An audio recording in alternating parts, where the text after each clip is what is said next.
ஆகாய் 2:9. நான் கொஞ்சம் மாற்றி படிக்கிறேன். ஆகாய் 2:9, பக்கம் 1091. எடுத்துக்கிறீங்களா? ஆகாய் 2:9 நான் வாசிக்கிறேன். படிங்க. முந்தின ஆலயத்தின் மகிமையை பார்க்கிலும் இந்த பிந்தின ஆலயத்தின் மகிமை பெரிதா இருக்கும் என்று மாற்றி படிக்கிறோம். சொல்லுங்க எல்லாரும். 2023 விட 2023 விட 2024 உங்களுடைய வாழ்க்கையிலும் குடும்பத்திலும் சபையிலும் மகிமையாக இருக்கும். கரங்களை தட்டி ஆமேன் சொல்லுங்க. 2023 விட கவனிங்க, 2023 விட 2024 எங்கள் ஆராதனை மகிமையாக இருக்கும், எங்கள் ஜெபங்கள் மகிமையாக இருக்கும், எங்கள் ஊழியம் மகிமையாக இருக்கும், எங்கள் குடும்பம் மகிமையாக இருக்கும், என்னுடைய எதிர்காலம் மகிமையாக இருக்கும், என் பிள்ளைகள் மகிமையாக இருப்பார்கள். ஆமேன். அல்ல சொல்லுகிறார் என்று கர்த்தர் சொல்லுகிறார். ஆமேன் சொல்ல மாட்டீங்களா? என்ன பாருங்கள் எல்லாரும், இன்னைக்கு கண்ணை மூடி சொல்கிறாங்களே அவங்களுக்கு ரொம்ப மதிப்பு.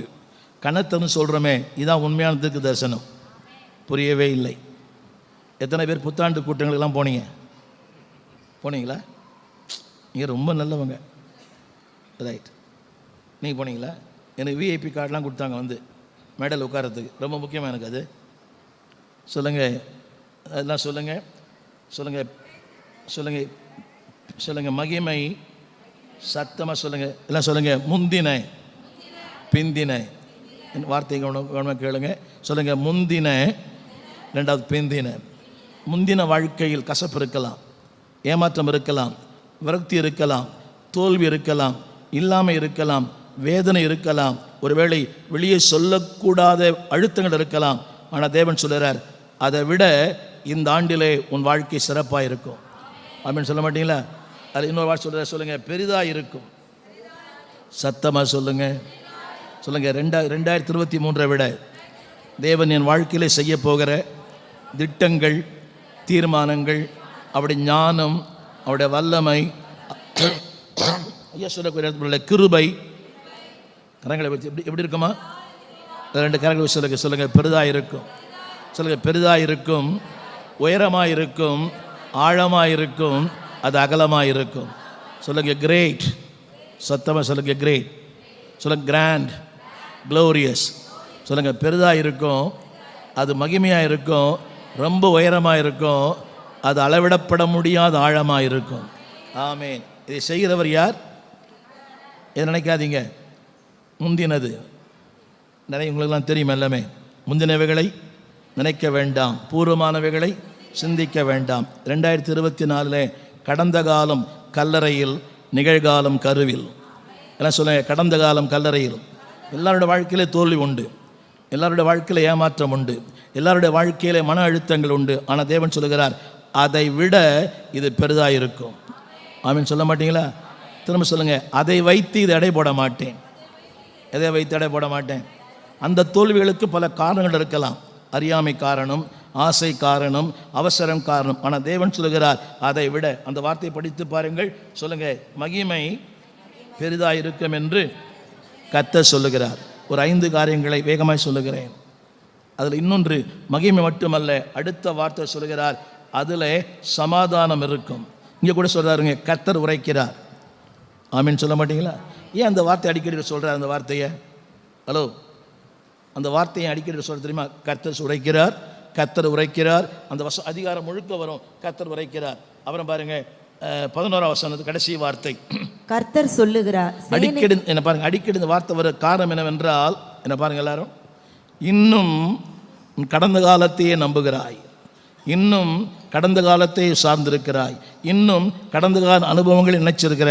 அவர் சொல்றார், நான் சொல்லுகிறேன், நான் சொல்லுகிறேன், நான் சொல்லுகிறேன். கரங்களை உயர்த்தி திரும்ப திரும்ப திரும்ப அந்த வார்த்தை சொல்லுவதுன்னு இன்னும் நம்பலை, நின்னால உறுதியாக இல்லை. திரும்ப திரும்ப உலகத்திலே சொல்கிறான். ஒரு தடவை சொன்னால் தெரியாதா உங்களுக்கு? அது தெரியாது. ஒரு தடவை சொன்னால் பாஸ்டுக்காக பயப்படுறீங்கல்ல, அவர் இல்லைன்னா சொல்லியிருப்பீங்க. நான் ஒரு தடவை சொன்னேன், ஆனால் இவர் திரும்ப திரும்ப சொல்லுகிறார், நான் சொல்லுகிறேன், உன் மகிமை பெரிதாயிருக்கும், உன் சமாதானம் பெரிதாயிருக்கும், உன் மேன்மை பெரிதாக இருக்கும். இந்த 2023 இந்த 24 ஆண்டவர் சொல்கிறார், உங்கள் ஊழியம் கடந்த ஆண்டை விட இந்த ஆண்டு பெரிதாக இருக்கும். நம்புறீங்களா? உங்களுடைய ஜப வாழ்க்கை பெரிதாக இருக்கும், உங்களுடைய வேத அறிவு பெரிதாக இருக்கும், உங்களுடைய தியாகங்கள் பெரிதாக இருக்கும், உங்களுடைய ஊழியங்கள் பெரிதாக இருக்கும், ஆண்டவர் உங்களை கொண்டு செய்கிற காரியங்கள் பெரிதாக இருக்கும். எதை விட 2023 விட 24 இது குடுகுடுப்புக்கார வார்த்தை இல்லை, கர்த்தருடைய வார்த்தை என்று கர்த்தர் திரும்ப திரும்ப அந்த வார்த்தை வருது. கர்த்தர் சொல்லுகிறார், கர்த்தர் சொல்லுகிறார், கர்த்தர் சொல்லுகிறார். ஆமீன் சொல்லுங்க. இதுக்கு என்ன காரணம் என்றால், இதுக்கு என்ன காரணம் தெரியுமா? என்ன நீ நம்ப முடியாததுக்கு பல காரணங்கள் உண்டு. வாசிக்கிறேன், கேளுங்கள். 2ஆம் அதிகாரம் 3ஆம் வசனத்தினுடைய கடைசி வார்த்தை, 2ஆம் வசனத்தினுடைய அதற்கு இது உங்கள் பார்வையில் 2ஆம் அதிகாரத்துடைய 2ஆம் அதிகாரம் 3ஆம் வசனத்துடைய 3வது வரி 4வது வரி, இது உங்களுக்கு எப்படி காண்கிறது? போதும். ஹலோ, நம்புறீங்களா? இல்லை, அந்த பாறை, அந்த மண்ட ஓடு, அந்த நோ மோர் பியாண்ட் சொல்லுங்க. எனக்கு ஒன்றுமே தெரியல சத்தமா. என்ன பாருங்கள் எல்லாரும், 2024 எப்படி இருக்கும் என்று எனக்கு தெரியாது. ஆனால் 2024 கரத்தில் வைத்திருக்கிற கர்த்தர் எனக்கு தெரியும். 24 எனக்கு தெரியாது. ஆனால் 24 எல்லாம் கை நீட்டுங்களேன். இந்த 2024 ஒருத்தர் கையில் வச்சிருக்கிற அவருக்கு தெரியும். I don't know the future, but I know the Lord who holds my future. எதிர்காலம் தெரியாது, ஆனால் எதிர்காலத்தை கரத்தில் வைத்திருக்கிறாரே அவருக்கு தெரியும். சொல்லுங்கள், அவரே தெரியும். பாருங்க, அந்த தெரிஞ்சு என்ன பண்ண போகிறீங்க? எதிர்காலம் தெரிஞ்சு என்ன பண்ண போகிறீங்க? இப்போ என்ன பண்ண போகிறீங்க சிஸ்டர்? மாற்று வழி பண்ண முடியுமா? ஒன்றும் முடியாது. ஆனால் எனக்கு சம்பவங்கள் தெரியாது, சம்பவங்களுக்கு சொந்தக்காரர் எனக்கு தெரியும். சொல்லுங்கள், சம்பவங்கள். I don't know my future, but I know the Lord who holds my future. எனக்கு எதிர்காலம் தெரியாது, ஆனால் எதிர்காலத்தை கரத்தில் வைத்திருக்கிற கர்த்தர் எனக்கு தெரியும். ஆமீன் சொல்லுங்க. அவர் சொல்லுகிறார், அந்த வசனத்தை படிச்சு பாருங்க எல்லாம் சொல்லுங்க. இப்பொழுது சத்தமாக சொல்லுங்க, இப்பொழுது உங்கள் பார்வையில் ஒன்றுமில்லாதது போல.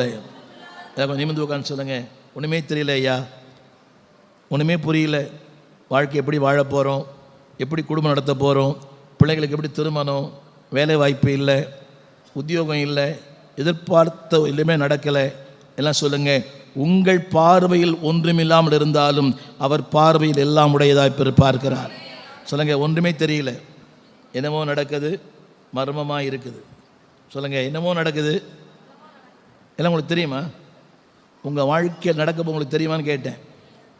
என்ன, ஒன்றுமே எனக்கு கூட தெரியாது, ஒன்றுமே தெரியாது. தெரிய வேண்டிய அவசியம் இல்லை. கவனிங்க, எல்லாம் என்ன பண்ண போகிறேன்? நீங்கள் முதலீடு எடுத்து வைங்க, 2வது அடி அவர் எடுத்து வைப்பார். எல்லாம் தெரிந்து கொள்ள வேண்டிய அவசியமே இல்லை. சில பேர்கிட்ட போய் நிறைய பேர் விசுவாசிக்கிட்ட அப்படி ஒரு எண்ணம் இருக்குது, எனக்கு ஜோம் பண்ணுங்க, எனக்கு என்ன நடக்க போகுது. இந்த ஜோம் பண்ணுறாங்க பார்த்தீங்களா, அவங்க தலையை தட்டி தட்டி என்ன சொல்கிறாங்க தெரியுமா? மகளே, உனக்கு வடக்கே இருந்து பொண்ணு வருது, தெற்கே இருந்து மாப்பிள்ளை வருது, கடைசியில் பார்த்தா எதிர் வீட்டிலேருந்தே வருது. புரியவே மாட்டேங்குதுல. வடக்கே இருந்து மாப்பிள்ளை வரான், தெற்கே இருந்து பொண்ணு வருது, கடைசியில் பார்த்தா எதிர் வீட்டிலேருந்தே வருது. அவன் ஏற்கனவே ஃபிக்ஸ் பண்ணிட்டான் அதை. நீங்கள் ஊராக போய் பொண்ணுக்கு மாப்பிள்ளை எங்கேருந்து வரும், பையனுக்கு அந்த அவங்க வேறு. சிஸ்டர் 3 வாரம் ஒழுங்காக வாங்க, நான் சொல்கிறேன். 3 வாரம் என்ன, இது திருவேர் கடை இது. நான் அப்படி தான் போனேன். ஆரம்பத்தில் எனக்கு ரொம்ப பைத்தியம், ஐயாக்கு அப்படின்னு தெரில. எனக்கு ஆரம்பத்தில் தீர்க்கசன பைத்தியம் ரொம்ப. வாரம் எங்கெல்லாம் சொல்கிறாங்க நாங்கள் போவேன். ஒரு இடத்துக்கு போனேன், ராயப்பேட்டையில் ஒரு இடம் போனேன். அந்த அம்மா சொன்னாங்க 4 வாரம் வரணும்னு சொன்னாங்க. 4 வாரம் மண்ணடியிலேருந்து நடந்தே போவேன் ராயப்பேட்டைக்கு. 4வது வாரம் போனேன். 70 71 நடந்தே போவேன். எல்லோரும் உட்காந்துருக்குறாங்க. அந்த அம்மா என் தலைமையில் கை வச்சு, நீ தாறுமாறாய் ஓடுகிற பெண் ஒட்டகம் அப்படின்னாங்க. எப்படி இருக்கும் எனக்கு? அது ஆம்பளை ஒட்டகம்னு சொன்னால பரவாயில்ல, நீ தாறுமாறாய் ஓடுகிற எப்படி இருக்கும்? 4 வாரம் போயிருக்கேன் பசியில். 10 மணிக்கு போனால் 4 மணிக்கு முடியும் அது ஜபம். எல்லாருக்கும் ஜபம் பண்ணுவாங்க. உங்களுக்கு தெரியுமா, இப்போ சென்னையிலையா 10 மணிக்கு ஆரம்பிக்கிற கூட்டம் 7 மணிக்கு முடியுதுயா. எல்லாம் நிற்கிறாங்க. 10 மணிக்கு ஆரம்பிக்கிற கூட்டம் 7 மணிக்கு முடியுது. அது வரைக்கும் அவர் உட்காந்து ஜபம் பண்ணுற எல்லாருக்கும் மங்களகரமான வார்த்தையெல்லாம் சொல்கிறேன். அது வேறு ஒம்பாயிட போகுது. ரைட், பைத்தியமா நீங்கள்லாம்? திரும்ப சொல்கிறேன், உங்கள் பாஸ்டரை தவிர எந்த பிரச்சனை கேட்கக்கூடாது. என் பிரச்சனை கூட கேட்க தப்பு. உங்கள் பாஸ்டர் தவிர யாரும் தலைமையில் கை வைக்கக்கூடாது. அப்படின்னு சொல்ல மாட்டீங்களா? இவருக்கு தான் உங்களை பற்றி தெரியும், எனக்கு ஒன்றுமே தெரியாது. நான் வந்தது உங்களை இன்றைக்கி பார்க்குறதுக்கும், சரி இந்த வருஷத்தில் எனக்கு அடுத்த நாள் வாய்ப்புக்கெல்லாம் இல்லை. இந்த பிப்ரவரி, மார்ச், ஏப்ரல்லாம் தொடர் கூட்டங்கள், அதில் நானே சொன்னேன் இன்றைக்கி வரேன். நான் வந்தது உங்களை பார்க்க தான், பிரசங்கம் பண்ண இல்லை. அப்படின்னு சொல்ல மாட்டீங்களா? அந்த அளவுக்கு நீங்கள்லாம் தாமரை மாதிரி இருக்கிறீங்க. ரைட். சிலங்க ஒன்றும் இல்லாத போல் இருக்கிறது. தெரியுதா உங்களுக்கு? தெரியுதா? தெரியுதா? ஆனால் உங்கள் பார்வைக்கு ஒன்றெல்லாம் தெரியுது, அவர் பார்வைக்கு எல்லாமே தெரியுது. சொல்லுங்கள், என் பார்வைக்கு எவ்வளோ ஜெபம் பண்ணிட்டேன், எவ்வளோ வேதம் வாசிச்சிட்டேன், எவ்வளோ ஊழியம் பண்ணிட்டேன். இப்போ ஐயாவுடைய பார்வையில் ஒன்றுமே தெரியல. எவ்வளோ ஜெபம், ஆண்டவர் எங்கே வச்சுருக்கிறாரு, வீடு எங்கே வச்சுருக்கிறார், புரியுதா உங்களுக்கு? யாருக்கு என்ன வச்சுருக்கிறாரு தெரியல, ஒன்றுமே தெரியல. ஆனால் எனக்கு தெரியாதெல்லாம் அவருக்கு தெரியும். எல்லாம் சொல்லுங்கள், தேவனே எனக்கு தெரியாது, உங்களுக்கு தெரிஞ்சால் போதும். உங்களுக்கு தெரிஞ்சேன்னா எனக்கு தெரியப்படுத்துவீர். ஆமேன். சொல்லுங்கள், எனக்கு தெரிஞ்சா சொல்லுங்கள் சிஸ்டர், நீங்கள் ஜெபம் பண்ணி கொஞ்சம் சொல்லுங்கள். என்ன ஜெபம் என்ன சொல்கிறது? நாங்கள் உங்கள் கிட்ட விடுதலை ஆகிறதுக்கு அதை ஒன்று சொல்லிவிடுவோம். புரியவே இல்லை. உங்கள் கிட்ட விடுதலை ஆகிறதுக்கு இப்போ நான் வரும்போது ஒரே டிவியில் பிரசங்கம் வந்துட்டுருக்குது. இப்போது 5:30 மணிக்கு ஒரு சேனலில் வருது, 6 மணிக்கு ஒரு சேனலில் வருது, 6:30 மணிக்கு ஒரு சேனலில் வருது. ஒன்றுமே ஆவிக்குரிய காரியங்களுக்கு இல்லை. ஒரு அம்மா சொல்லுது, பாஸ்டர் அவள் வெளியே செல்ல வேண்டும், நான் உள்ளே வர வேண்டும், எனக்கா ஜெபம் பண்ணுங்கன்னு. ஐயா புரிஞ்சுதா? அவள் வெளியே செல்ல வேண்டும், நான் உள்ளே வரணும், எனக்கா ஜெபம் பண்ணு. எனக்கு வேறு வேலை இல்லை. எங்களை என்ன நினச்சிட்டு இருக்கிறீங்க நீங்கள்? அவள் வெளியே போனோமா, இவள் உள்ளே வரணுமா, அதுக்கு நான் ஜெபம் பண்ணணுமா? கேவலமாக இல்லை இதெல்லாம்? இத்தனை புரிஞ்சுதா? புரியல? ரொம்ப பயங்கரமான ஆளாக இருக்கிறீங்க நீங்கள். சொல்லுங்க, ஒன்றுமே தெரியல, ஒன்றுமே தெரியல எனக்கு. நான் சொல்ல போகிற வார்த்தை என்னோட சேர்ந்தேன்னா சொல்லுங்கள். கரங்களை எல்லாம் வேத்த கையில் எடுத்து 4ஆம் வசனம் சொல்லுங்கள், சத்தமாக சொல்லணும். முதல் வார்த்தை ஆனாலும். போதும். ஒன்றுமே சொல்லுங்கள். எதிர்காலம் இல்லை, ஆனாலும் வாழ்வு இல்லை, ஆரோக்கியம் இல்லை, சபைக்கு சொந்த இடம் இல்லை. சொல்ல புரியுதா உங்களுக்கு? மகளுக்கு மாப்பிள்ளை கிடைக்கல, மகளுக்கு கிடைக்கலையா? பொய் இல்லை, இதெல்லாம் கிடைச்சது. ஆனால் விரும்புகிற மாதிரி கிடைக்கல. நான் விரும்புகிறது என் பையனுக்கு 6 அடி கூந்தல் இருக்கணும். புரியுதா உங்களுக்கு? நயன்தாரா மாதிரி இருக்கணும். அவன் என்ன மாதிரி இருக்கிறான்? தட்டினா ரத்தம் வரணுன்றார். அந்த பொண்ணு அந்த அம்மா சொல்கிறாங்க, பாஸ்டர் பையனுக்கு அதாவது அதிகமாக அக்கா தங்கச்சி இருக்கக்கூடாது. ஒரு அம்மா சொல்லுது, அப்பா அம்மா கூட இருக்கக்கூடாதான். அப்படின்னா அவன் ஆதாமாக தான் இருக்கணும். 32 வயசு ஆயிடுச்சு அந்த பொண்ணுக்கு. சொல்லுங்கள், தேவன் நான் விரும்புகிறபடி காரியங்களை செய்ய மாட்டார். வீட்டில் போய் சொல்லுங்கள், உங்கள் பிள்ளைகள் சொல்லிதாங்கன்னு. தேவன் நான் விரும்புகிறபடி காரியங்களை செய்ய மாட்டார், அவர் விரும்புகிறபடி காரியங்களை செய்வார். நம்புறீங்களா? ஏன் எனக்கு திருமணம் ஆகலன்னு சொல்கிறாங்க பிள்ளைகள் எல்லாம்? சொல்லுங்கள், தேவன் தந்தார், சத்தமாக நான் பெற்றுக்கொள்ளவில்லை. காரணம், நான் கேட்டது போல இல்லை. நான் கேட்டது ஷாருக் கான், சல்மான் கான். ஆனால் வருவது என்னை போல. அதுதான் தேவ சித்தம். புரியவே மாட்டேன். என்னடி பார்க்குறீங்க? புரியுதா உங்களுக்கு? நான் நயன்தாராக்கா வெயிட் பண்ணால் எனக்கு 55 வயசு ஆகிட்டுருக்கோம். நான் சொல்கிறது புரியுதா உங்களுக்கு? வண்ணங்கள் முக்கியம் அல்ல, எண்ணங்கள் தான் முக்கியம். நான் பலமுறை சொல்லியிருக்கிறேன். சொல்லுங்கள், ஆனாலும் எதிர்காலம் இல்லை, ஒன்றுமே தெரியல. அந்த வருஷம் படித்து பார்த்தீங்களா? இப்பொழுது இது கடைசி வார்த்தை, ஒன்றுமில்லாதது போல் காண்கிறதல்லவா? ஆமீன். ஐயாக்கு எப்படி தெரியுதியா? எவ்வளோ ஜெபம், எவ்வளோ உபவாசம், எவ்வளோ கண்ணீர், எவ்வளோ முயற்சி, பரிசுத்தம், நீதி. பக்தன் சொன்னது போல, வெறுமையாக என் கைகளை குற்றமில்லாமையினாலே என் கைகளை கழுவினேன். ஒன்றுமே இல்லை, டெய்லி என்னை பரிசுத்தம் பண்ணுறேன். ஆனாலும் என்ன தெரியல. எல்லாம் பக்கத்தில் சொல்லுங்கள், உங்களுக்கு தெரியல. சண்டைக்கார மாதிரி சொல்கிறீங்க. உங்களுக்கு தெரியல, அவருக்கு தெரியுது. நான் ஐயா சொல்கிறது, ஐயா உங்களுக்கு தெரியலையா? உங்களுக்கு அட்ரஸ் தெரியல, ஆனால் அந்த அட்ரஸ் அவருக்கு தெரியும். மாப்பிள்ளை எங்கே இருக்கார் உங்களுக்கு தெரியல அட்ரஸ், ஆனால் அவருக்கு தெரியும். ஆனால் இன்னும் விஷயம் தெரியுமா? அந்த அட்ரஸை நீங்கள் ஒத்துக்கணும். புரியல? அந்த அட்ரஸை யாரை கேட்டாலும் இந்த காலத்தில் இந்த பெண் வச்சுருக்கணும். என்ன கேட்குறேன் தெரியுமா? சொந்த வீடு இருக்கணும்னு சொல்கிறாங்க. மனசாட்சி இல்லை. உங்களுக்கு சொந்த வீடு இருந்தால், உங்களுக்கு சொந்த வீடு இருந்திருந்தால் உங்களுக்கே கல்யாணம் இருக்காது. என்னடி பார்க்குறீங்க? சொந்த வீடு இருந்தால் பாஸ்டர் சொந்த வீடு தான் இருந்தார் நினைக்கிறேன்ல. ஓ ரைட்டு. ரைட். யாரை கேட்டால் சொந்த மனசாட்சியே இல்லையா? கோச்சிக்க மாட்டீங்களே? நீங்கள் இருக்கிறது குடிசை மாற்று வெறியும் வீடு, அதில் சொந்த வீடு கேட்குறீங்களே, மனசாட்சியில் உங்களுக்கெல்லாம் சொல்லுங்கள். என் பார்வையில் சத்தமாக ஒன்றுமில்லாத போல தெரியுது, ஆனாலும் சத்தமாக சொல்லுங்கள். அதான் தெரியுமா? புதிய வாய்ப்பு, புதிய நம்பிக்கை, புதிய வாக்கு தத்தம். எங்கெல்லாம் ஆனாலும் என்ற வார்த்தை வருதோ அங்கெல்லாம் புதிய நம்பிக்கை, புதிய வார்த்தை, புதிய வாக்கு தத்தம். சொல்லுங்கள். ஆனாலும் சத்தமாக சொல்லுங்கள். ஒன்றுமே தெரியல, ஆனாலும். அப்போ என்ன அர்த்தம்? ஆவனாலும் இல்லை, அவருக்கு எல்லாம் தெரியும். சொல்லுங்கள். எனக்கு தெரிய வேண்டிய அவசியமே ஒன்றுமே இல்லை. நான் குறைந்த அறிவு உள்ளவன், அவர் நிறைவானவர். பாருங்கள், நான் நிகழ்காலத்தை பார்க்கிறேன், அவர் வருங்காலத்தை பார்க்கிறார். எனக்கு நிகழ்காலத்தின் தேவைகள், அவருக்கு வருங்காலத்தின் தேவைகள். திரும்ப சொல்லுகிறேன், வருங்காலத்தின் ஆசீர்வாதத்துக்காக வருங்காலத்தின் ஆசீர்வாதத்திற்காக நிகழ்காலத்தினுடைய இந்த காலம் விட்டுறாதீங்க. வருங்காலத்தில் நிறைய ஆசீர்வாதம். யோசிச்சு பாருங்களேன். ஏசா அந்த கூழு தான் அவனுக்கு பெருசாக தெரிஞ்சிச்சு.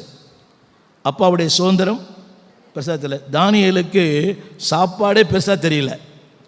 ஏசாவுக்கு அது என்னது?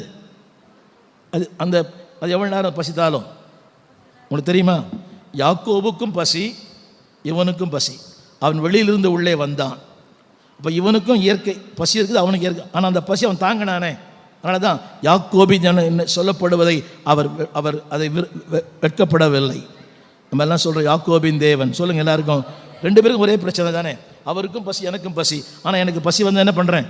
வேதம் சொல்லுகிறது எபிரேய புஸ்தகத்தில், அவன் கண்ணீர் விட்டு கதறியும் மனம் திரும்பாதலை அடையாமலே போனான். சொல்லுங்கள். எதிர்கால ஆசீர்வாதங்களுக்காக சத்தமாக சொல்லுங்கள். சொல்லுங்க சத்தமாக சொல்லுங்கள். நிகழ்கால ஆசீர்வாதங்களுக்காக எதிர்காலத்தின் நன்மைகளை விடமாட்டேன். ஆமீன் சொல்ல மாட்டீங்களா? இது கொஞ்ச காலம் இருக்க போகுது. மிஞ்சி போனால் 80 வருஷம் இருக்க போகிறோம். வேகமாக முடிக்கிறேன். சொல்லுங்கள். ஆனாலும் உங்கள் பேரை போட்டுங்க. ஆனாலும் ஸ்டீஃபனே, சத்தமே வேறு சொல்லுங்கள். ஆனாலும் உங்கள் பேரை போடுங்க. ஒன்றுமே இல்லை, ஆனாலும் ஸ்டீஃபனே, ஆனாலும் சுவாமிதாசே. என்னங்க ஒன்றுமே இல்லை ஆனாலும் வருமா? பாருங்க, நிறைய பாடு, நிறைய போராட்டம், நிறைய கஷ்டம். பரவாயில்ல சிஸ்டர்னா மூஞ்சில் குத்தணும்னு தோணும் இல்லை? என்னங்க 104 டிகிரி ஜுரம், பரவாயில்ல சிஸ்டர் அப்படின்னு எப்படி இருக்கும்? நான் பைத்தியமா இந்த ஆள்? அதாவது நினைக்கிறோம் மாற்று வழிகளை சொல்லுவார் நினைக்கிறோம். அவர் சொல்கிறாரு மாற்று வழியே இல்லை, நான் தான் உனக்கு மாற்று வழியே. எதுக்காக போகிறோம் ஒருத்தர்கிட்ட? இப்போது ஐயாவுக்கு ஒரு பிரச்சனை, இப்போ எனக்கு ஒரு பிரச்சனை, ஏன் அவர்கிட்ட போகிறேன்? ஆனால் பரவாயில்ல பாஸ்டர், அது எனக்கு தெரியாது ஆனாலும் சொல்கிறதுக்கு. அந்த சொல்லும் போது எப்படி இருக்கும்? இவ்வளோ சொல்லிவிட்டு பரவாயில்ல பாஸ்டர்னா எப்படி இருக்கும்? என்னையா இவ்வளோ தூரம் வந்து ஆட்டோ போட்டுக்கின்னு வந்து இவ்வளோ நேரம் பேசிட்டு இவ்வளோ நேரம் என் குறையெல்லாம் சொல்கிறேன், என்னுடைய பலவீனெல்லாம் சொல்கிறேன், பரவாயில்ல பாஸ்டர் நான் எப்படி இருக்கும்? என்ன அவரை பார்த்தா எனக்கு கஷ்டமாக இருக்குமா? எரிச்சலாக இருக்கும். ஆனால் சொல்கிறாரு திடன்கொள். சொல்லுங்கள் டென்ஷன் ஆகாதீங்க சிஸ்டர். சொல்லுங்கள் டென்ஷன் ஆகாதீங்க. ஒன்றுமே தெரியல. வீட்டில் இருக்கிறவனும் சரியில்லை, வந்தவனும் சரியில்லை, போன இடமும் சரியில்லை, பாஸ்டர் கூட சரியில்லை. சில பேருடைய அபிப்பிராயம் அது மாதிரி. பாஸ்டர் எங்களுக்கு சப்போர்ட் பண்ணுவார் நினச்சேன், அந்த பாஸ்டரே எங்களுக்கு சப்போர்ட் பண்ணல. அநியாயமாக இல்லை உங்களுக்கெல்லாம் இது? நாங்கள் இலவசமானால் மலிவல்ல. நான் கேட்குறேன், உங்கள் குடும்ப சண்டைக்கெல்லாம் எங்களை இழுத்துக்கிறீங்களே, மனசாட்சி இல்லையா உங்களுக்கெல்லாம்? உங்கள் குடும்ப சண்டைக்கு நாங்களா பொறுப்பு? எப்படி பார்க்குறீங்க? இந்த 2 விசுவாசியை ஒரே வீட்டில் கொடுத்தன வச்சா ரொம்ப கஷ்டம் பாஸ்டர். இன்னொன்று சொல்கிறேன், ஐயா என்னோட ரொம்ப அவர் தேவ கிருபை பெற்றவர். சர்ச்சில் கல்யாணம் பண்ணி வச்சானா ஒரு பையனுக்கும் பொண்ணுக்கும் ஐயோ இதெல்லாம் கொட்டினது காரணமே அதுதான். அந்த அம்மா சொல்லுது, இன்னாத்த பொண்ணு பார்த்தீங்க அந்த என்னை பார்த்து. இந்த அம்மா சொல்லுது பையனோட அம்மா, இன்னாத்த பொண்ணு பார்த்து நல்லா இருப்பீங்க, நீங்கள் விளங்குவீங்க என்னை பார்த்து. நாங்கள் என்ன புரோக்கர் வேலையா பண்ணுறோம்? அவனுக்கு என்ன தூங்கி விட்டான் அகப்பட்டவன் நான் அல்லவா? மனசாட்சியில் அதெல்லாம் அப்படி பண்ணுவீங்களா பாஸ்டர்? சர்ச்சில் பண்ணுறீங்களா? ரொம்ப தாழ்மையாக சொல்கிறேன் பாஸ்டர். ஆனால் தெம்பாக இருக்கிறாரு, எனக்கு தெம்பே இல்லை பாருங்கள். ஒரு முடி கூட கொட்டலையே. ரைட், எதையும் தாங்கும் இதயம் இது. சொல்லுங்கள். ஆனாலும் செருபாபேலே, சொல்லுங்கள் எல்லாரும் கடந்து சொல்லுங்கள். செருபாபேலே, ஸ்டீஃபனே, ஏமாற்றம்தான், தோல்வி தான், இல்லாம தான், வெறுமை தான், அவமானம்தான், நிந்தை தான். ஆனால் திடன் கொள்ளுங்கள். கரங்களை உயர்த்தி சொல்லுங்க. ஒன்றுமே தெரியல, ஏதாவது ஒன்று தெரிஞ்ச சந்தோஷமாக இருக்கும்ல? ஏதாவது தெரிஞ்சா, இங்கே பொண்ணு இருக்குது, அங்கே பையன் இருக்கிறான், இங்கே வேலை வாய்ப்பு இருக்குது, ஏதோ ஒரு நன்மை, ஒரு அட்லீஸ்ட் ஒரு உள்ளங்கை மேகமாக தெரியணும். ஒன்றுமே தெரியல, ஆனால் கர்த்தர் பெருமழையை உண்டு பண்ணுவார். நம்புறீங்களா? உள்ளங்கை மேகமே தெரியல, தெரியணும் அவசியமே இல்லை. உள்ளங்கை மேகம் தெரியாமலேயே ஒரு பெருமழையை கர்த்தர் உண்டு பண்ண முடியும். காற்றையும் காண மாட்டீர்கள், மழையும் காண மாட்டீர்கள், ஆனாலும் வாழ்க்கை நிரம்பும். நம்புறீங்களா? நம்புறீங்களா? என் வாழ்க்கையை கடந்து வந்த அனுபவம் 3 சொல்லி முடிச்சிடுறேன். அந்த வார்த்தையை திரும்ப திரும்ப சொல்றார். 3 முறை அந்த வார்த்தை வருது பாருங்க. 3 முறை அந்த வார்த்தை. நீ திடன்கொள் என்று கர்த்தர் சொல்லுகிறார். வேகமா படிக்கணும், வேகமா. பிரதான ஆசாரியனே, அந்த 3 முறை அந்த வார்த்தையை மட்டும் படிங்கன்னு. நீ திடன்கொள். அப்புறம் நீங்கள் திடன் கொள்ளுங்கள். கண்டுபிடிச்சிட்டீங்களா? சொல்லுங்க. திடன் கொள்ளுங்கள், திடன் கொள்ளுங்கள், திடன் கொள்ளுங்கள். ஏன் தெரியுமா? இன்னும் நீ நம்பலை. இன்னும் நீ இதுக்கு அந்த வார்த்தை அடிக்கடி சொல்ற. இன்னும் நீ என்ன நம்பலை. திடன்கொள், திடன்கொள், திடன்கொள். இன்னும் என்ன நம்பலை நீ? கர்த்தர் சொல்லுகிறார், கர்த்தர் சொல்லுகிறார், கர்த்தர் சொல்லுகிறார். திடன்கொள். நல்ல கவனிங்க. பல சம்பவங்கள் நம்மை திடனற்று போகச் செய்கிறது. நல்லா கவனிக்கணும். நீ எவ்வளோ பெரிய ராட்சச விசுவாச வீரனாக இருந்தாலும், நான் ஒரு பெரிய பாஸ்டரோட இருந்தேன், ஒரு பெரிய தேவ மனுஷன், ஒரு 600 சபைகளை ஸ்தாபித்தவர். அவர் கடந்து வந்த பாதை எனக்கு தான் தெரியும். என்கிட்ட மட்டும் சொல்லுவார். குடும்பத்தில் போராட்டம், ஊழியத்தில் போராட்டம், என்னை கூட்டிகிட்டு போய் சொல்லுவார். என்னடா ஸ்டீவா, ஒன்றுமே புரியல, அவனும் சரியில்லை, இவனும் சரியில்லை, அவனும் சரியில்லை, என்னடா பண்ணுறது அப்படின்வார். அவ்வளோ பெரிய ஊழியர். அப்படியானால் எல்லாருடைய வாழ்க்கையிலும் திடனற்று போக நேரங்கள் உண்டு, மூர்ச்சித்து போகிற நேரங்கள் உண்டு, செயல்பட முடியாத நேரங்கள் உண்டு. அப்படிப்பட்ட நேரங்களில் எனக்காக செயல்படுகிறவர் கர்த்தர். அப்படின்னு சொல்ல மாட்டீங்களா? எனக்காக நேரம் இல்லை. பைபிள் ஒரு அழகான வசனம் இருக்குது. நான் வருத்தப்படுகிறதை அவர் பார்க்கிறாராம். மார்க்கு சுவிசேஷம் 6ஆம் அதிகாரம். சீக்கிரம் படிங்க, டைம் ஆயிடுச்சு. மார்க் 6ஆம் அதிகாரத்தில் நான் வருத்தப்படுகிறதை அவர் கண்டு. மார்க் 6ஆம் அதிகாரம் 6ஆம் அதிகாரத்தில் ஒரே ஒரு வார்த்தை, அதாவது மார்க்கு 6:46 நினைக்கிறேன், சாரி 46, 48 கடைசி வார்த்தை. நான் வருத்தப்படுகிறதை அவர் கண்டு. சூப்பர். அண்டர்லைன் பண்ண பேனா இருக்குதா? நான் வருத்தப்படுகிறதை அவர் கண்டு. அண்டர்லைன் பண்றீங்களா? ஹலோ. இப்போ இவர் வருத்தமாக இருக்கிறார் என்பது எப்படி தெரியும்? என்னங்க? நடு இரவு, 4ஆம் ஜாமம், நடுக்கடல், என்ன மாதிரி இருந்தால் எப்படி தெரியும்? புரியவே இல்லை. 4ஆம் ஜாமம், நடுக்கடல், ஒன்றுமே தெரியாது, ஆனால் அவருக்கு தெரியுது. ஐயா இருக்குதா அந்த வசனம்? நான் எங்கே இருக்கிறேன்? நடுக்கடல் இருக்கிறேன், 4ஆம் இருட்டில் இருக்கிறேன். என் வருத்தத்தை அவர் பார்க்குறார். எப்போ பார்க்குறார் சொல்லுங்கள்? கடல்லையும் பார்க்குறார், இருட்லேயும் பார்க்குறார், எல்லாமே பார்க்குறார். நீங்கள் சின்ன கேள்வி, நீங்கள் வருத்தமாக இருக்கிற என்றைக்கும் வீட்டுக்கார் ஏமா வருத்தமாக கேட்டுருக்காரா? சந்தோஷமாக தான் கேட்குறாரு. இன்னும் உங்கள் அம்மா வராங்களா? சந்தோஷமாக இருக்கிற அந்த ஆள் சந்தோஷமாக நீங்கள் கேட்குறீங்கன்னா உங்கள் அக்கா வராங்களா இன்றைக்கின்னு? சந்தோஷமாக இருந்தாலும் கேட்குறீங்க. எத்தனை பேர் வீட்டில் கேட்குறாங்க? வருத்தப்படுறதை பார்த்து யாரை கேட்குறாங்களா? வருத்தப்படுறீங்களான்னு கேட்குறாங்களா? நீங்கள் அப்படி பார்க்குறீங்க. நீங்கள் தான் உங்கள் வீட்டுக்கார் வருத்தமாக இருக்கிறாரு, என்னையே கேட்டுறீங்க, எங்கே வருத்தமாக இருக்கிறீங்க கேட்டுக்கிறீங்களா?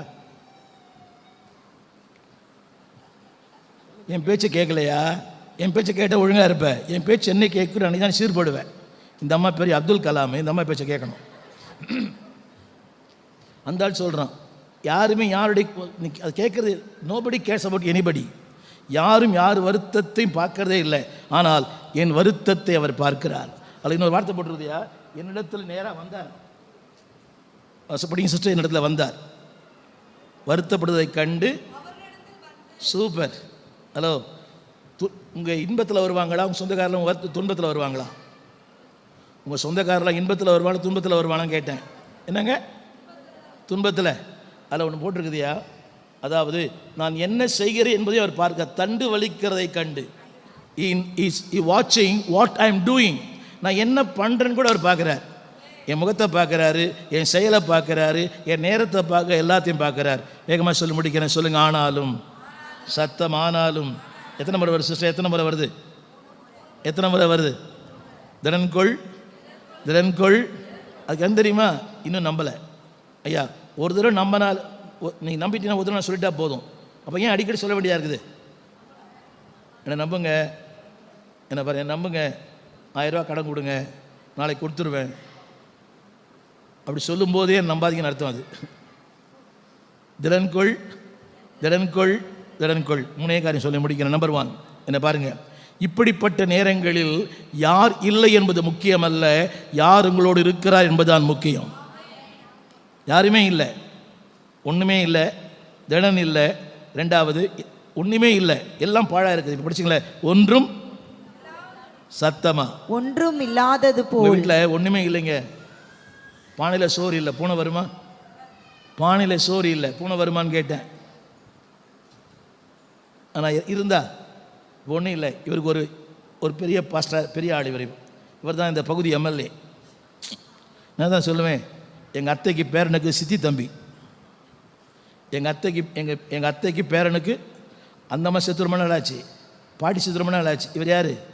எங்கள் பெரியம்மாவுக்கும் மச்சனருக்கு மாமாவுக்கும் தம்பி பையன். எங்கே போகுது இல்லை? எதனால்? பதவி வரும்போது. ஒன்றுமே இல்லை, ஆனால் தேவன் சொல்ல உங்க கூட நான் இருக்கிறேன். 3 காரியம் சொல்லி முடிக்கிறேன். 3 காரியம் எல்லாம் சொல்லுங்கள். கரங்களை உயர்த்தி, கரங்களை உயர்த்தி. 5ஆம் வசனம், 5ஆம் வசனம். நீங்கள் எகிப்திலிருந்து புறப்படுகிற போது நான் உங்களோட உடன்படிக்கை பண்ணின வார்த்தை எல்லாம் சொல்லுங்க. நான் உங்களோடு, என் வார்த்தை உங்களோடு, என் ஆவியானவர் உங்களோடு கூட. கரங்களை தட்டி ஆமீன் சொல்லுங்க. நான் உங்களோடு, என் வார்த்தை உங்களோடு, ஆவியானவர் உங்களோடு. எல்லாம் பைபிள் சொல்லுங்க. நான் உங்களோடு, இந்த வார்த்தை என்னோடு, ஆவியானவர் என்னோடு. இதை விட என்ன வேணும்? ஆமீன். யார் இல்லை என்பது முக்கியமல்ல. என்னை கேட்டுக்கிற யாரானாலும் உங்களோடு யார் இல்லைன்னு முக்கியமல்ல. நேற்று வரை இருந்தார். நாம் துணை என சொன்னவர்கள் விட்டுட்டு போயிட்டாங்க. அவர் சொல்கிறார், நான் இருப்பேன், என் வார்த்தை இருக்கும், என் ஆவியான அதில் சொல்கிறாரு, நிலை கொண்டிருப்பார்கள். எப்படி இருப்பாங்க? அவங்களாம் வந்து போயிடுவாங்க. நல்லா கவனிங்க. நமக்கு ஒரு பிரச்சனை வந்தால் அடுத்த நிமிஷம் நம்ம உள்ள எதிர்பார்க்குது, கொஞ்சம் இருப்பாரா, ஆறுதல் சொல்லுவாரா. யோபின் நண்பர்கள் வந்தாங்க, வந்து அவனை அலட்டினார்கள். நம்மக்கிட்ட இருக்கிறவங்க பாதி பேர் இப்படி தான், நம்மளை அலட்டுறவங்க தான்.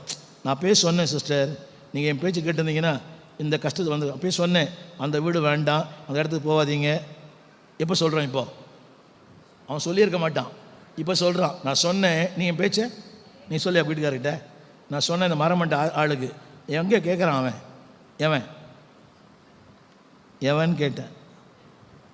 அவ்வளோ மதிப்பு சொல்லுங்கள். இத்தனை தோல்விகளுக்கு மத்தியிலும், இத்தனை இல்லாமைக்கு மத்தியிலும் ஒன்றுமே இல்லை, ஆனால் அவர் கூட இருக்கிறார். நான் இருப்பேன், என் வார்த்தை இருக்கும், ஆவியானவர் நிலை கொண்டிருப்பார். அடுத்து சொல்றாரு என்ன சொல்றாரு தெரியுமா? பயப்படாதிருங்கள். கவனிங்க, சொல்லி முடிக்கிறேன். சொல்ல, குற்றப்படுத்தல் மத்தியில் சொல்லுங்க எல்லாரும், குறை சொல்லுகள் மத்தியில், ஏளனம் பேசுகிற மத்தியில், விமர்சிக்கிறவர்கள் மத்தியில், என்னை தூற்றி திரி மத்தியில் அவர் சொல்றார், உங்க கூட நான் இருக்கிறேன். ஆமீன். உங்களுக்கு தெரியுமா, இப்போ என்னை பற்றி ஒரு பொய்யை 10 தடவை சொன்ன உண்மையாயிடும். ஒரு பொய்யை ஒன்று வேண்டாம், நான் இப்படி என்ன அவர்கிட்ட 4 பேர் சொன்னால் நம்புவார நம்ப மாட்டாரா? அவர் தான் கேட்கணும். இப்படி தாங்க நீங்கள் ஸ்டீவன் அவர் நினைக்கிறீங்க, அவர் கதை என் பேக்கெட்டில் இருக்குது. 4 பேர் சொன்னால் என்ன அவர் சொல்லி புரியலையா? கொஞ்சம் வெளியே சொல்ல மாட்டார், ஒரு இடைவெளி வந்துடும். அவன் சொன்ன வார்த்தை என்ன ஆகிடும்? அப்படியே இத்தனை வருஷம் பழக்கம் இருந்தாலும் அது என்ன பண்ணிடுது? பெரிய பாதிப்பை உண்டு பண்ணிடும். சொல்லுங்க, ஒன்றுமே இல்லை, ஒன்றுமே இல்லாத நிலையில், உதவாரற்று போகையில், அலைகடல் நடுவே புது வழி திறந்த காத்த கர்த்தனை பாடுவேன் பரவசமாகவே. ஒன்றுமே இல்லை. சொல்லுங்க, என் கூட இருக்கிறார். சத்தமாக சொல்லுங்க. யார் இருப்பா? பிள்ளைங்களே இருக்காது, அக்கா தங்கச்சி இருக்க மாட்டாங்க. ஒன்று சொல்லட்டுமா? உறவுகள் மாயை, உலகம் மாயை, எல்லாமே மாயை, கர்த்தர் ஒருத்தர் நிஜமானவர். ரொம்ப சாஞ்சிராதீங்க. ஒன்றுமே இல்லை. அவர் சொல்கிறார், நான் அப்படியா சொன்னார், நிலை கொண்டிருப்பேன். சொல்லுங்கள் என்னங்க, சொல்லுங்கள், ஐ வில் ஸ்டே பர்மனென்ட்லி. சொல்லுங்கள், நிரந்தரமாக இருப்பார். காசு இல்லை, புரியுதா உங்களுக்கு? ஹலோ, காசு இல்லை, சாப்பாடு போட வழி இல்லை, எனக்கு அன்பு இருக்குது அவர் மேலே, ஆனால் அவருக்கு செய்யறதுக்கு என்னால் ஒன்றுமே முடியல. நல்லா கவனிங்க, அந்த செய்ய முடியலன்னு சொன்ன உடனே உறவுகள் விலகிடும், உறவுகள் விலகிடும். ஆனால் ஒன்றுமில்லாத நிலையிலும் என் கூடவே இருக்கிறார் அவர். வார்த்தை ஆவியானவர். அவர் சொல்லுகிறார், 2023 விட 2024 மகிமையாக இருக்கும், பெரிதாக இருக்கும், சமாதானமாக இருக்கும். 4 வார்த்தைகளை வேகமாக சொல்லி முடிக்கிறேன். எல்லாம் பைபிள் எடுத்துக்கிறீங்களா? வசனம் மட்டும் சொல்கிறேன். ஓடிட்டு கொள்ளுங்கள், நீங்களே வீடுகளில் போய் தியானம் பண்ணுங்கள். அந்த வசனத்தை மட்டும் சொல்கிறேன். சொல்லுங்கள், பெரிதாக இருக்கும், மகிமையாக இருக்கும், அதில் இப்போ சமாதானமாக இருக்கும். அடுத்து அப்படியே படிங்க, அப்படியே படிங்க, அது பின்னாலேயே நான் சொல்லட்டுமா? எல்லாம் சொல்லுங்கள். அடுத்து எல்லாம் சொல்லுங்கள். அடுத்து எல்லாரும் 19ஆம் வசனம் சொல்லுங்கள். களஞ்சியங்களில் விதைகள், தானியங்கள், திராட்சை செடி, அத்தி மரம், மாதுளஞ்செடி, ஒளிய மரம், கனிகள். கரங்களை தட்டி ஆமேன் சொல்லுங்க. எந்த நிலையில் கரங்களை உயர்த்தி சொல்லுங்க. ஒன்றுமில்லாத நிலையில் களஞ்சியங்கள் வரும், விதைகள் வரும், தானியங்கள் வரும், திராட்சை செடி வரும், அத்தி மரம் வரும், மாதுளஞ்செடி வரும், ஒலிய மரம் வரும். என் வாழ்க்கையை இன்று முதல் கர்த்தர் ஆஸ்வதிக்கிறார். எந்த நிலையிலிருந்து? 2023 விட 2024 மகிமையாக இருக்கும், பெரிதாக இருக்கும், ஆசீர்வாதமாக இருக்கும். இந்த வாழ்க்கையிலே பூத்து குலுங்குகிற வாழ்க்கை கர்த்தர் தருவார். 3 காரியம் சொல்கிறேன். Flowers, fragrance, fruits. ஆங்கிலம் புரிந்தவர்களுக்காக சொல்லுங்கள். பூத்து குலுங்குவேன், ஃப்ளவர். சொல்லுங்கள், ஃப்ராக்ரன்ஸ், வாசனை கொடுப்பேன். ஃப்ரூட்ஸ், கனி கொடுப்பேன். ஒன்றுமில்லை, ஆனால் எல்லாவற்றையும் தேவன் செய்வார். ஏன் தெரியுமா? அவர் என்னோடு, அவர் வார்த்தை என்னோடு. சொல்லுங்கள், அவருடைய அபிஷேகம் என்னோடு. அம்பானி என்னோடு இல்லை, புரியுதா உங்களுக்கு? எங்கள் அப்பா அம்மா என்னோடு இல்லை, அவர் என்னோடு. தேவங்களை ஆஸ்வதிப்பார். ஆமென்.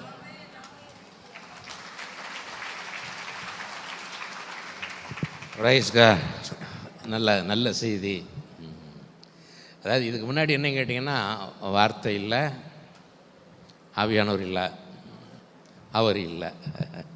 இப்போது அவர் இருக்கிறேங்கிறாரு, என் வார்த்தை உங்களிடத்தில் இருக்குங்கிறாரு, ஆவியான உங்களோட இருக்கிறார்.